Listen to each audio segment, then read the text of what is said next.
My name is Noah Callahan. I'm 28, and for most of my life I belonged to a family people in Boston whispered about with equal parts admiration and envy. Old money, spotless reputation. The kind of legacy that's supposed to guarantee stability. But unlike my father, the empire builder, or my Aunt Marina, the social star who fit effortlessly into every polished room she entered, I was always the one who hovered at the edges, the sun who never quite matched the Callahan shine. Maybe that's why I felt the cracks before anyone else did. The cold distance in my mother's eyes, the secrets buried under our expensive floors, the way my family treated truth like an inconvenience. I thought I understood disappointment. I thought I knew what betrayal looked like. But nothing, absolutely nothing, prepared me for the night my father asked me to cover up the affair that destroyed my mother by signing my name on $35 million of his lies. And that was the moment I realized my family wasn't just broken.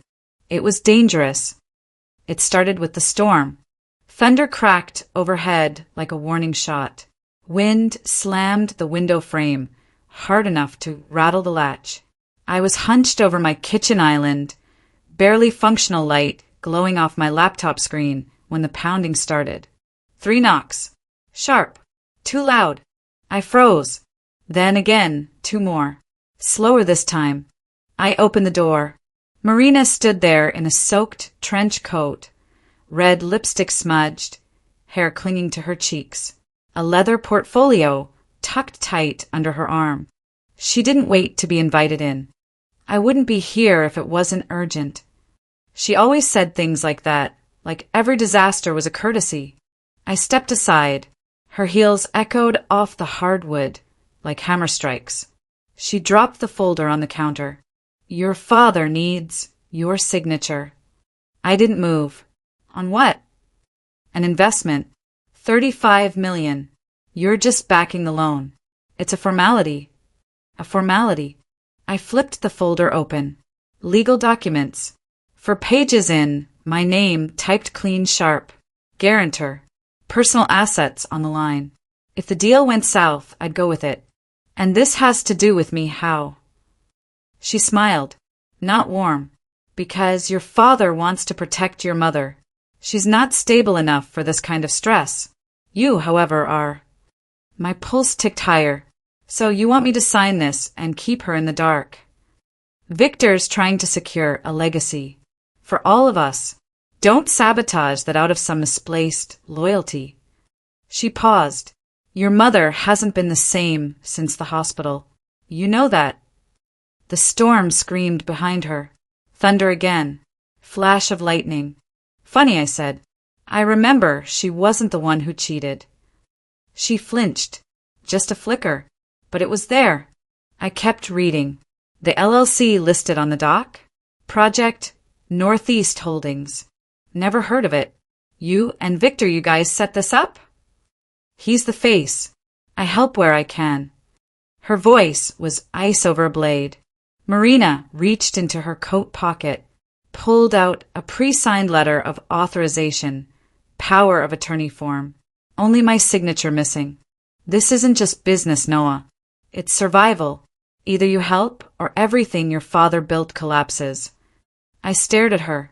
Something deeper than disgust was rising. Something close to dread. You think I care about his empire after what he did? He's still your father. He's the reason she lost her mind. You don't know the full story. She stepped closer. I could smell her perfume. Too strong, like it was covering something. She leaned in, whispering, Just don't make the same mistake your mother did. Trust your father before it's too late. After she left, I locked the door.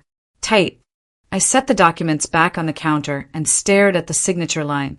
It stared back, like a loaded gun on the table. Rain beat against the windows harder now. Something about this smelled rotten. Not just morally. Legally. $35 million? No business my father ran needed that kind of capital. Not unless something was unraveling. I poured a whiskey. Didn't touch it. There's a saying my mother used to tell me when I was 10 and couldn't sleep. Some monsters don't hide under the bed. They tuck you in at night. I didn't sleep that night. Instead, I spent it reading every page of that loan agreement, memorizing names, dates, company aliases, and when I got to the very last page, something caught my eye. A second set of documents, tucked behind the first. Same loan, same terms, but this time it was already signed. By me. Dated 2 weeks ago. If I sign this, I'm not saving my family. I'm burying it. The first rule of a cover-up is simple. Make the lie louder than the truth. So when someone forges your signature on a $35 million loan, it means the real story is hiding somewhere louder. I started with the address listed on the documents. 442 Kingsfield Drive, Cambridge.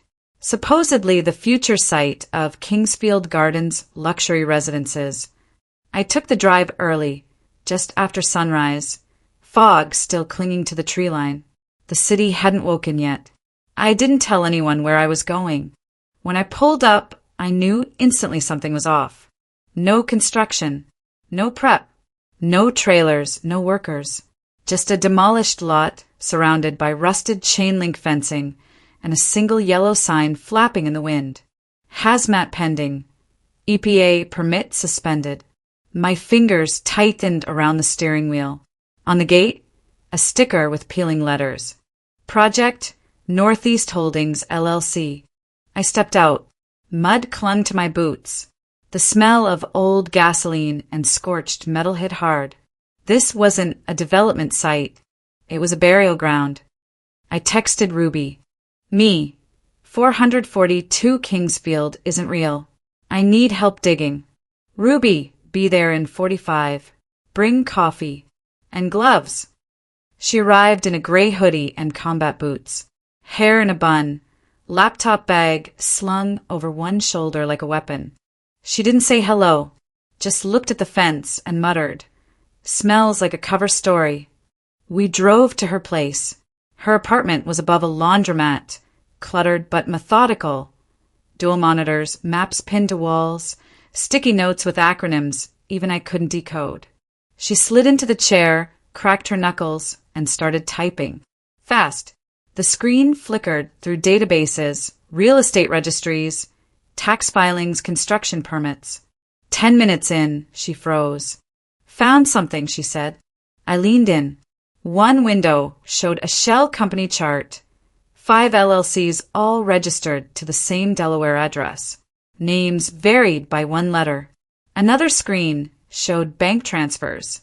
Large sums wired offshore, routed through these ghost companies. No physical presence. No payroll. The kind of structure you'd build if you wanted to hide something. That $35 million isn't for Kingsfield, she said. It's for laundering. How sure? She clicked again, pulled up an internal email chain. The recipient's name made my spine twist.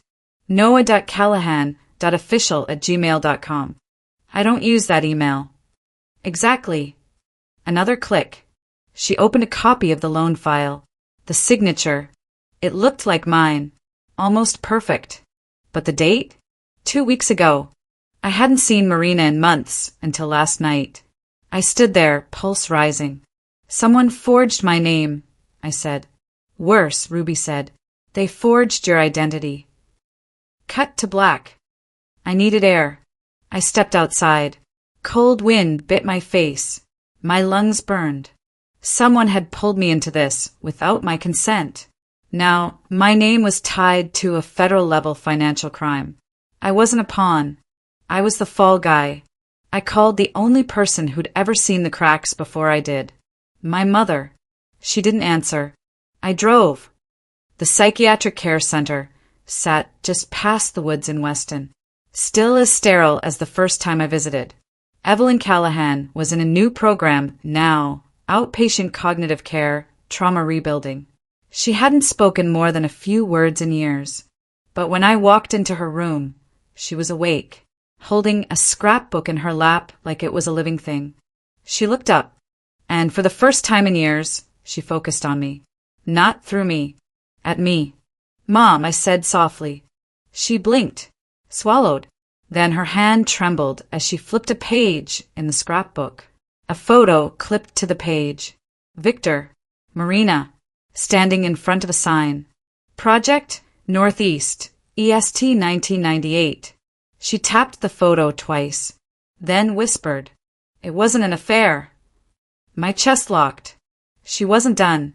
He used her, like he used me, like he's using you. What is Project Northeast?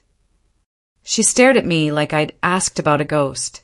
You were supposed to inherit the clean half, she murmured. A nurse entered. I turned. When I looked back, Evelyn had shut the scrapbook. Lips sealed again. Gone. Later that night, I took the scrapbook home. I flipped through every page. Old newspaper clippings, photos, invoices, and then, tucked into the back pocket, a business card. White. Embossed. One corner burned. Northeast Recovery. And scribbled in my mother's shaky handwriting. Watch the numbers. Watch who watches you. That was when I found the GPS coordinate, faintly penciled behind one of the clippings. Latitude. Longitude. It pointed to a shipping yard, on the outskirts of the city. I stared at it. Something about it felt like a trap. But the thing about traps is, sometimes they're the only way to catch what's hunting you. Someone used my mother's breakdown to forge me into this mess. The shipping yard felt like it had been cut out of the world. Too quiet. No wind, no birds, just the hum of sodium lights overhead, flickering like they didn't want to stay alive either. I parked 2 blocks away, walked in, boots crunching on gravel, every sound too loud.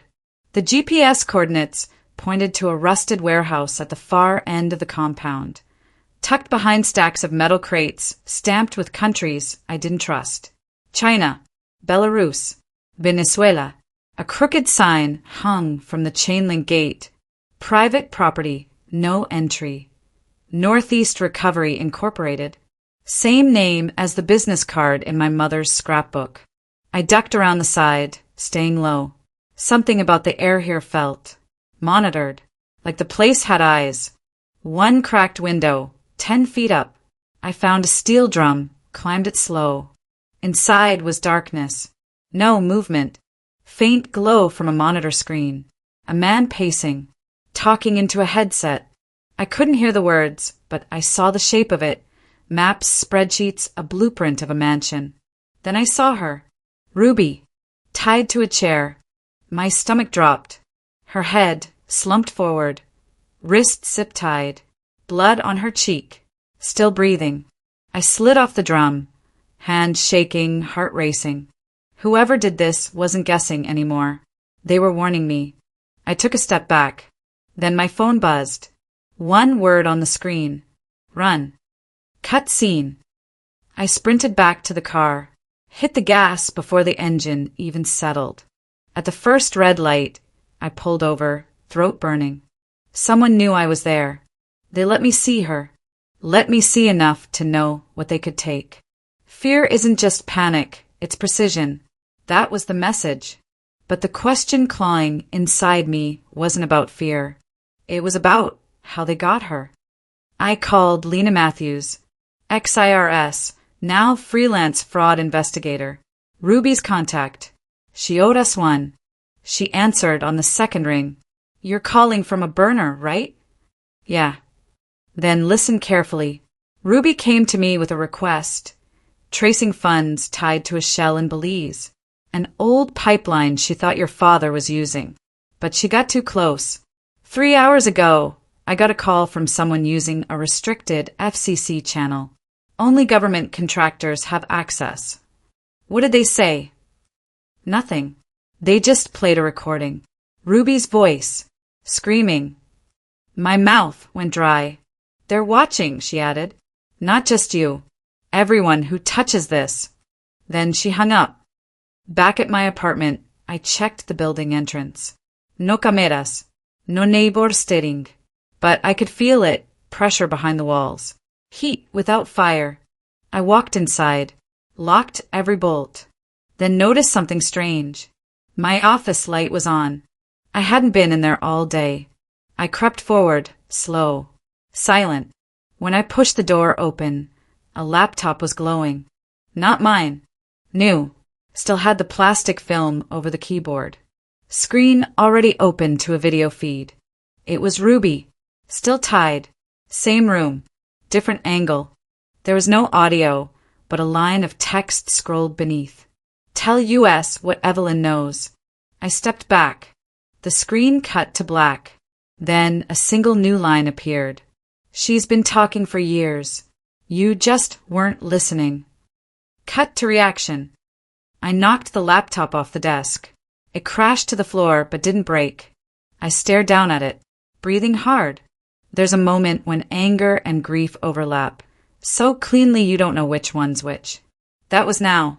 I picked it up again, started digging through the drive. One file, password protected. File name, Ledger, downline V13. Same font used in Project, Northeast Documents. I copied it, took a photo of the loading screen. Then I heard it, a thud, outside the apartment. I crossed to the peephole, saw a silhouette walking away.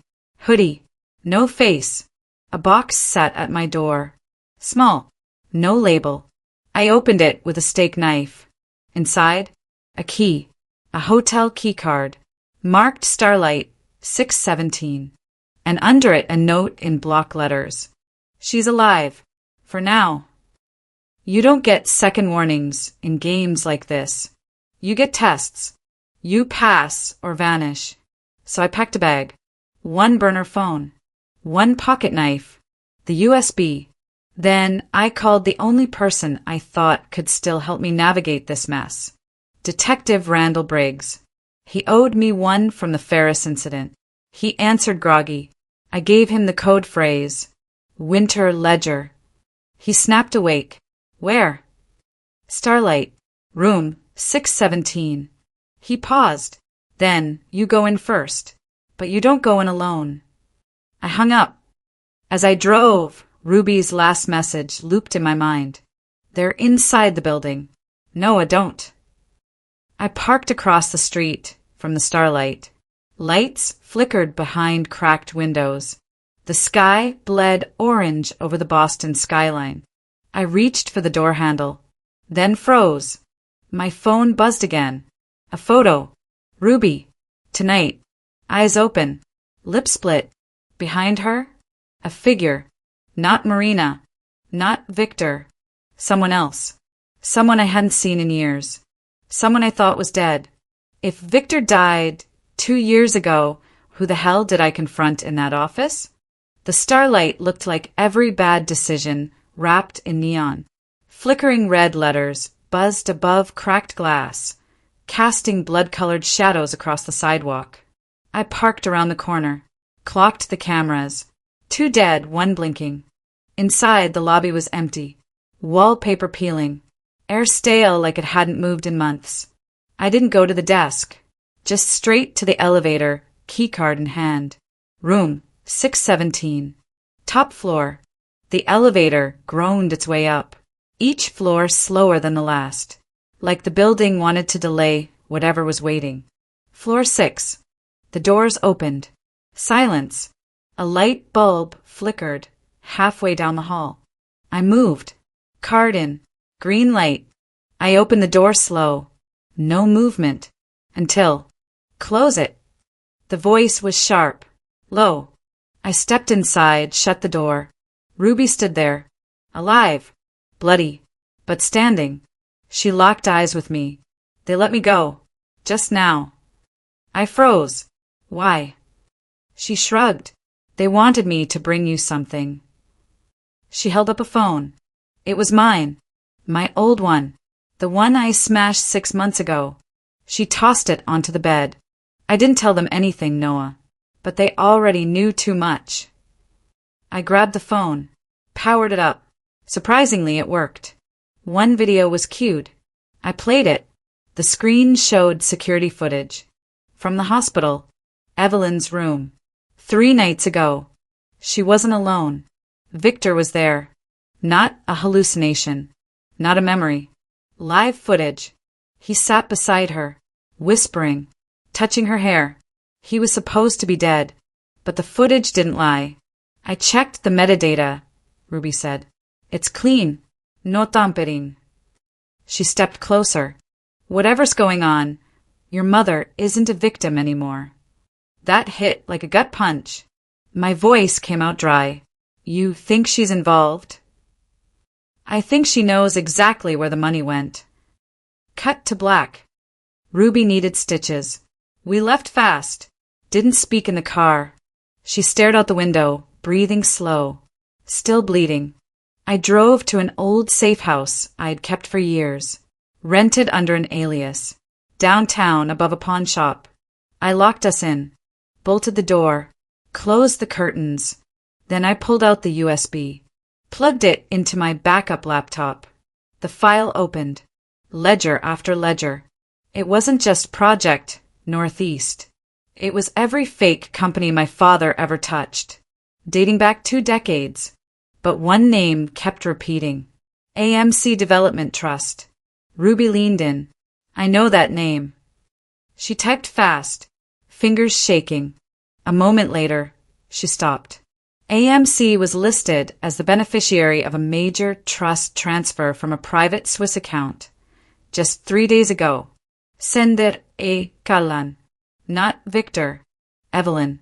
My mother had moved $10 million across international borders while in therapy. Ruby turned to me. That money was never lost. She was hiding it. I sat back. The lie had always been that Victor ruined Evelyn. But what if the truth was worse? What if she'd let him? You ever heard the phrase, survival doesn't always wear a white hat? Ruby asked. I nodded. Well, your mom's hat is black as hell. We printed everything. Packed it tight. Then came the noise. Thud. Then glass. Someone was on the fire escape. I killed the lights. Ruby moved fast. Gun drawn from her boot. We waited. A shadow passed the window. Then, silence. But when I checked the alley, no one. Just a folded envelope, taped to the outside window. I peeled it off. Inside was a court summons. Filed against me. By AMC Development Trust. Claim, fraud, embezzlement, identity theft. I laughed. Short, bitter. They're framing me for the whole thing. Ruby nodded. It's clean. Classic misdirection.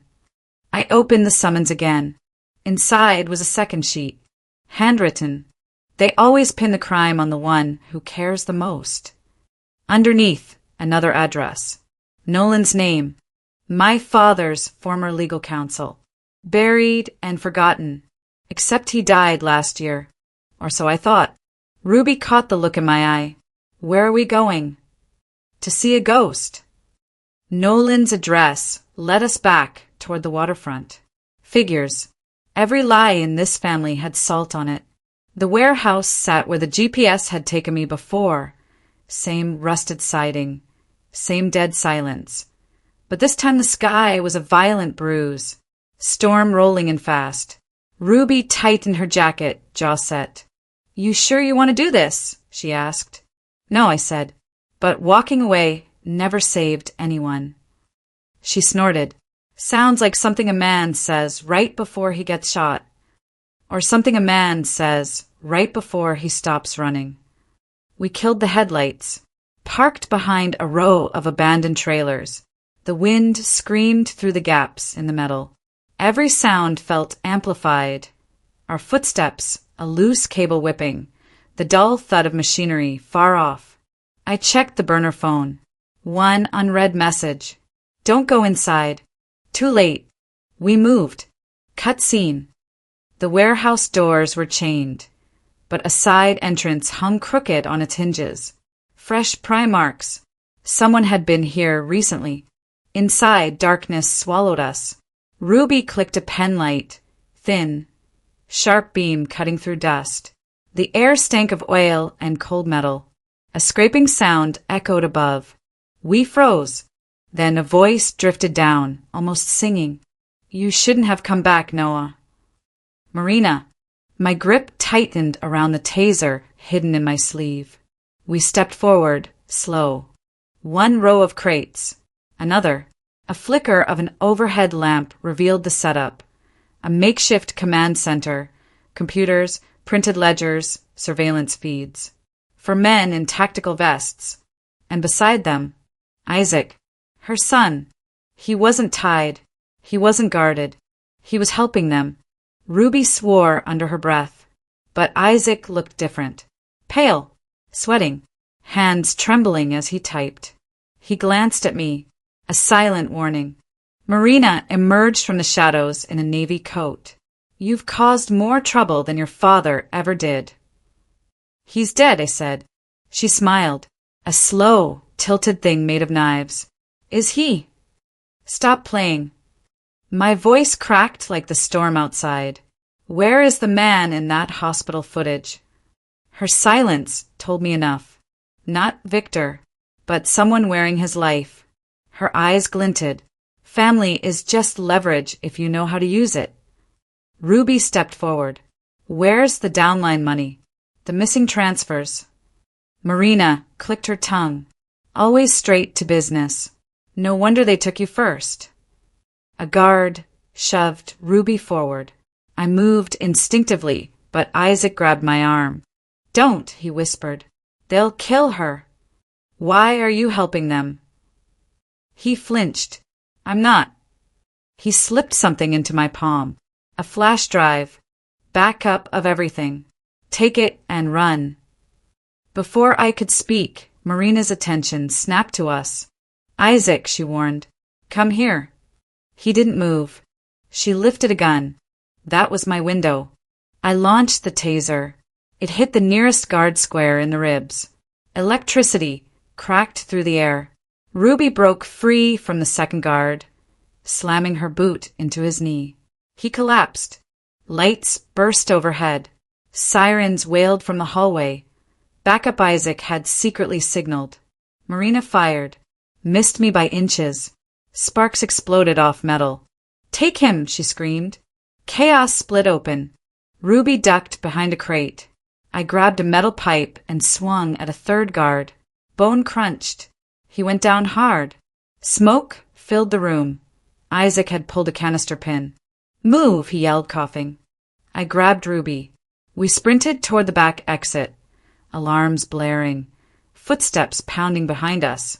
Cut scene. The back corridor was a tunnel of shadows. Rain hammered the loading doors. A forklift blocked the exit, intentionally positioned. Ruby jumped in, hotwired it fast. You know how to drive this thing. I yelled, born ready. She rammed the forklift into the door. Metal shrieked. The frame snapped. Cold night air flooded in. We spilled outside, boots splashing through puddles. Police sirens echoed closer. But before we could reach the fence, Marina appeared again, silhouette framed by lightning. Gun raised. Steady. Calm. You really thought you were the hero in this story, she said. Your father trusted you, and you repay him by tearing down everything he built. He didn't build anything, I said. He stole it. History doesn't judge thieves, she replied. It only preserves the survivors. She aimed at Ruby. Without thinking, I stepped in front of her. A shot rang out, but not from Marina. Isaac had tackled her from behind. The bullet flew wild. He wrestled the gun away, yelling at us. Go, now. Ruby grabbed my wrist and pulled. We ran toward the patrol cars, skidding into the lot. Red and blue lights tore across the night. Officers stormed past us toward the warehouse. Cut scene. In the back of an ambulance, Ruby held an ice pack to her jaw. I held the flash drive Isaac gave me. She nodded toward it. What's on it? Answers. I plugged it into my laptop. Files loaded. One folder. One document. Victor Callahan, official death certificate. Date of death, 2 years ago. Cause drowning. My blood went cold. Ruby breathed.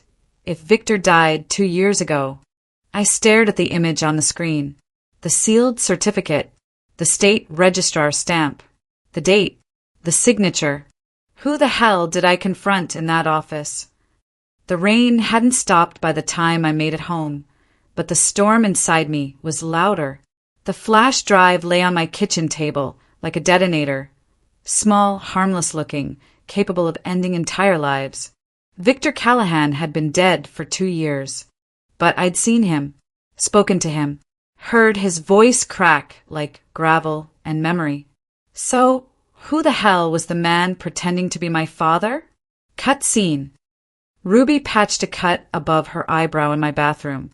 The fluorescent light flickered overhead, stuttering like it couldn't handle the truth either. "You okay?" she asked, watching me through the mirror. "No." "Good. People who say they're fine in moments like this scare me." I exhaled. Marina knew. About the double. About the death certificate. About everything. Ruby wiped the blood from her cheek. "Whatever this is, it's bigger than family fraud. Or maybe that's exactly what it is." I tapped the flash drive. According to this, Victor's assets were frozen after his death. His estate was under federal review. No payouts. No transfers. But the man we saw demanded $35 million. My pulse thudded, because he wasn't trying to claim what was his. He was trying to claim what wasn't. Ruby froze. Then the pieces snapped together. Sharp, fast, merciless. "Identity theft," she whispered, "at a federal level." No, I swallowed hard. Something worse. I opened the second file Isaac embedded. Photos. Dates. Lab reports. A name. Harold Mercer. My mother's cousin. A man I hadn't seen since I was 12. A man who disappeared after a federal hearing tied to offshore laundering. A man who looked eerily, creepily like my father, except harder, colder, like someone sculpted in the dark. Ruby stepped back. "He used your father's death to resurrect his own life." "And weaponize mine," I said. Cut scene. Morning came slow, gray, heavy, like the sky didn't want to talk about last night. I was halfway through a cup of coffee when the doorbell rang. Not a knock. A press. Long, intentional. Ruby's hand went to her weapon. Expecting someone. "Not alive," I said. I opened the door. Isaac stood there, wet, shaking, eyes blown wide. He stumbled inside before I even spoke. "They're coming," he gasped. "Who?" "Marina's second team. The ones who don't talk. The ones she doesn't have paperwork for." My stomach dropped. Why me? Why now? Isaac clutched the side of my table. "Because Harold wants to erase the loose ends before the feds get the files. He wants the payout, Noah. And if he can't get the $35 million, he'll settle for the silence." Ruby cursed under her breath. "How long do we have?" Isaac swallowed. "Minutes." Cut scene. We barricaded the front door, shut the lights, moved through the house in quick bursts. Adrenaline thinned my breath. The windows rattled. A shadow passed across the porch. Ruby raised her gun. "We take the back exit." "No," I grabbed the flash drive. "We take this to someone who can bury Harold for real." "Who?" "The only person he underestimated." The words tasted bitter. "My mother." St. Luke's Rehabilitation Center stood on a hill above Quincy Bay. Quiet, clean, too peaceful for the war I was dragging there. Wind whipped our jackets as Ruby, Isaac, and I rushed inside. Mom was in the day room, staring out a window, hands folded in her lap. She looked smaller somehow, like grief had sanded her down. She turned. Her eyes widened when she saw Isaac, bruised and shaking. Then they landed on me. "Noah," she whispered. "What's happening?" I knelt beside her. "Mom, Dad didn't come back. That man, he wasn't him." Her breath stalled. "This," I said, placing the flash drive in her hands, "is everything he stole. Not just money. Identity. Legacy. You. All of it." Her fingers trembled. For a moment, I thought she might break again. But then, I saw something I hadn't seen in years. Steel. She closed her hand around the drive. Then, let's finish what he started. Cut scene. Dr. Vulles, the lead psychiatrist, called security to sweep the grounds. Ruby briefed them. Isaac downloaded the files onto the hospital's encrypted network. Every hallway felt colder. Every footstep echoed longer than it should. The intercom crackled. Then, we have an unauthorized entry at the West Wing. Ruby's head jerked up. They found us. I grabbed my mother's hand. Stay behind me. No, she said. I've been behind this family my whole life. Not anymore. Voices echoed down the hall. Boots. Fuss. Isaac peeked around the corner. 3 of them, armed. The lights flickered. Cut scene. A crash exploded at the far end of the hallway. Security tackling one of the intruders. Ruby fired a warning shot. Another man ducked behind a nurse's station, returning fire. Mom screamed. I pulled her behind a column. You said once, she whispered, breath shaking, that some people don't deserve a second chance to burn down your life. I looked at her, and you were right. She grabbed a fallen guard's radio and pressed the emergency code. Hospital lockdown initiated. The doors sealed. Sirens shrieked. Ruby disarmed one intruder with a blow to the jaw. Isaac tripped another with a 4-pole. I lunged at the third. We slammed into the wall. His gun skittered across the floor. He snarled. You think you can undo Harold's plan? You think this ends with you? No, I said. It ends with the truth. I swung. He dropped. Cut scene. 10 minutes later, federal agents arrived. Harold Mercer, posing as my father for nearly 2 years, was arrested outside the hospital gates, trying to flee. Marina was taken into custody from a safe house in Revere. Their network collapsed in 2 hours. The $35 million they tried to extort? Frozen, recovered, returned to its rightful estate. My mother's estate. Justice didn't feel clean. It felt heavy, wet, like digging up graves after a rainstorm. But it was justice. A week later, I walked Mom out of St. Luke's.